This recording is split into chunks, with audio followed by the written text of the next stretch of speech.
Hər kəs salamlayıram. Sizlərə hal-hazırda da aktual bir mövzu olan yaz depressiyası haqqında qısa məlumat verəcəm.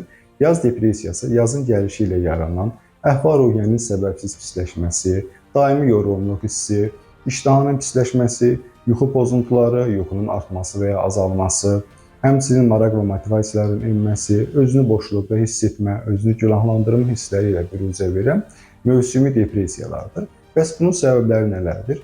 Başlıca olaraq fəsil dəyişikliyi ilə yaranan hormonal dəyişikliklər, xüsusən də melatonin və serotonin balansının pozulması, həmçinin havaların istiləşməsi ilə bağlı olaraq bədən adaptasiyanın əlavə stressə məruz qalması, bundan əlavə yazda allergiyanın artması ilə əlaqədar həm fiziki, həm də psixi yorğunluq yaranır, narahatçılıq yaranır.